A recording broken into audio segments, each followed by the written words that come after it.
Hello, everyone, and welcome to the Cinematic Schematic, the official podcast of the Cinematropolis.com. I'm your host, Caleb Masters, and today I'll be providing my review of Mank, David Fincher's newest movie, now playing on Netflix. Hello, everyone. Make yourself to home, Mr. Mankiewicz, or shall I call you Herman? Please, call me Mank. Mank. Mank. Mank. Mank. This is Herman Mankiewicz, but we're to call him Mank. Mankiewicz. Herman Mankiewicz, New York playwright and drama critic. Turned humble screenwriter, Mr. Hurst. This is a business where the buyer gets nothing for his money but a memory. What he bought still belongs to the man who sold it. That's the real magic of the movies. Thunder, lightning, blood, fire, religion. Help! Someone save me! All in one film. That's director proof. That's why I always want Mank around. I want to start off by saying that if you enjoyed today's quick review, I hope you'll consider heading over to Apple Podcasts or your preferred podcast app and leaving the Cinematic Schematic a rating and review. Let's take a quick look at that IMDB synopsis. 1930s Hollywood is reevaluated through the eyes of scathing social critic and alcoholic screenwriter Herman J. Mankiewicz, who is played by Gary Oldman, as he races to finish the screenplay of Citizen Kane. Mank is directed by David Fincher and stars Gary Oldman, Amanda Seyfried, Lily Collins, Tom Burke, and Charles Dance. That's right, everyone's favorite dead Daddy Lannister. Now, director David Fincher's latest film, I consider it a welcome departure in his oeuvre that I really gotta say, I enjoyed it quite a bit. The set and sound designs in particular are absolutely stunning.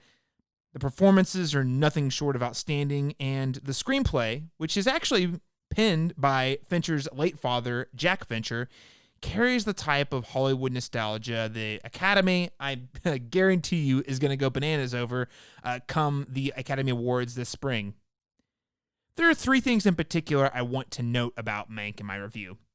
Now, I mentioned that this was a departure in David Fincher's films. I should probably clarify on exactly what I mean when I say the word departure. Yes, there actually is a common thread with David Fincher's other films, specifically in the realm of the theme. Like most of Fincher's other films, the main character, which in the case of Mank is Mankiewicz, is trapped in a machine one could argue is his own making, and he can't seem to escape. And again, this is a theme that's made very explicit. I would even say almost too explicit within the text of the film. And if we look at David Fincher's larger body of work, whether we're watching Nick and Amy Dunn in Gone Girl, who are, frankly, forever trapped in a prison of their marriage, could be Robert Graysmith, a prisoner of his own professional obsession that we see unfold in Zodiac. And arguably, you could even say David Fincher's stepchild film, Alien 3, you could argue that Ellen Ripley, well, in that case, she's actually locked in a literal prison. So this is a theme that we've seen play out over and over and over again in a number of Fincher's films. That said, I have to say, the thing that I think sets this apart is the fact that Mank is probably David Fincher's most triumphant movie to date. Without getting into the spoilers of the actual history, the film concludes on a very triumphant note, as if our protagonist has succeeded or accomplished the goal or defeated the bad guy. And this is not necessarily David Fincher's best film, but I have to say, after seeing his darker spin and twist on a number of his other films, seeing this type of ending in one of his movies was, quite frankly, a pleasant surprise. The second thing I want to highlight is my biggest critique of the film, and it's simply that this movie lacks a clear focus when trying to balance the character of Mankiewicz, the themes of an artist who's trapped in a machine, and then also just the film history, because this movie has a great reference for old Hollywood, and in many ways, this film feels like a series of related but still a little disconnected scenes that are all just sort of strung together. Is Mank about making Citizen Kane? Or maybe it's about a reflection on how legacy film studios like MGM push out artists who buck the company line?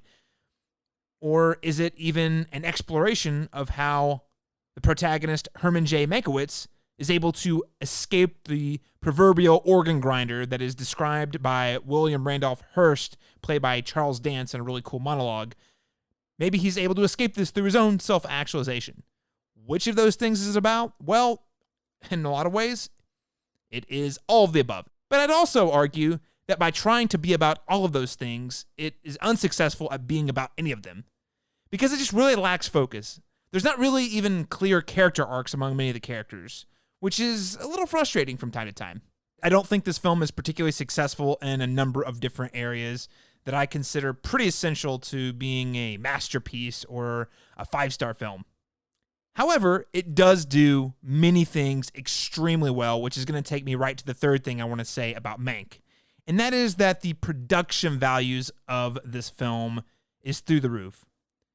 In true David Fincher fashion, there is a painstaking amount of attention to detail in the sets, the sound design, and the performances. For example, in an interview with Total Film magazine, Charles Dance reported that the climactic scene of the film required over 100 takes before the production finally was able to move on.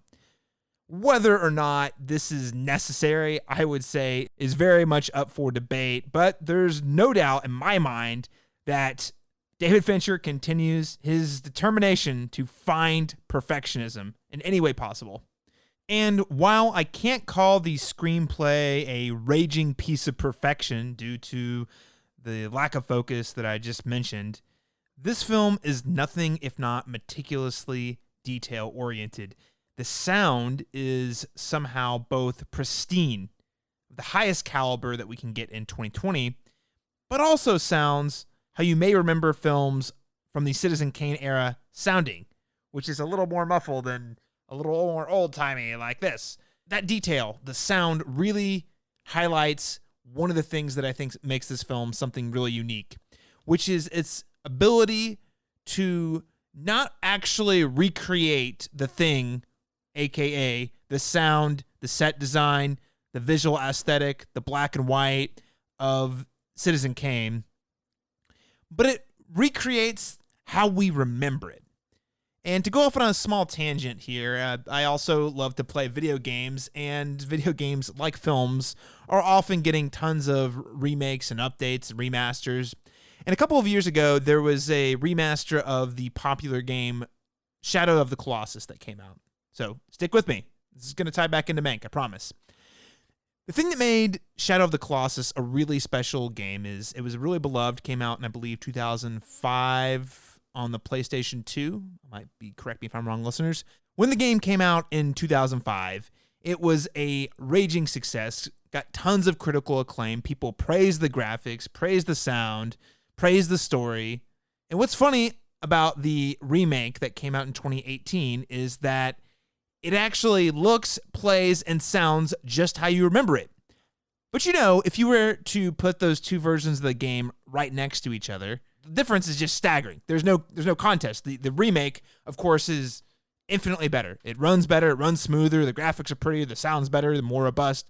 And yet, when you think about the original, that is how you remember it. You remember it as this big, robust experience. And the remake, the challenge they saw in that game was remaking a game the way people remember it, not exactly how it was. And that is exactly what Mank does with the set design, the art direction, the sound design, and it really is something unique, truly, in 2020. So kudos to Netflix for giving David Fincher the blank check to make this film. So as I wrap up, I want to quickly recap the three things that I think you should remember about Mank. The first is that thematically, this film is linked to Fincher's past films, but it really breaks the mold by being more triumphant. The second is that the script just lacks the kind of clear focus that I think it needed to be a home run. This film is about a lot of different things and also feels like, because of that, it's not about anything at all. And then the last thing is that Netflix really did us a solid by giving David Fincher the resources he needed to make this film, because it really did create a sense of nostalgia for the Citizen Kane era of film, and even the film Citizen Kane itself. A few other just random notes I have here about the film. The score's composers, Trent Reznor and Atticus Ross, they all but have this next Academy Award locked, as this is, I would say, their score is one of Mank's unsung heroes. And speaking of the Academy Awards, this film feels primed to be the frontrunner at the Oscars this next year. Firstly, it's a film about the history of Hollywood and the power of the artist sticking to their convictions, or as I like to call it, catnip or comfort food for Academy voters. And while I'm not sure it would lead many of the categories for me personally, I do expect it to get 8 or more nominations at the 2021 ceremony. So keep your eyes on this one when making Oscar predictions coming this next year. So to sum it up, Mank is a thoughtful and beautiful biopic, and I'd say a must-see, especially for those of you who are interested in the behind-the-scenes of old Hollywood. It's not perfect, it lacks some focus, it doesn't really commit to a number of different areas, but you know what? It's still a really, really rock-solid film, which is why I'm going to be giving Mank a letter grade of B. If you want to hear more of my reviews, you can find more episodes of the Cinematic Schematic by subscribing on Spotify, Apple Podcasts, or your preferred podcast app. And you can follow our work on the Cinematropolis on Twitter at the Cinematrop, or by liking us on Facebook at the Cinematropolis. You can also follow me personally on Twitter at CMastersTalk. Join me next week when I'll be speaking with a pair of special guest hosts in our review of Christopher Nolan's Tenet, the film that earlier this year was expected to save the theatrical experience, quote unquote, before turning out to be the harbinger of the things to come in the second half of 2020 for the theatrical film-going experience. Thank you so much for tuning into this week's review of Mank.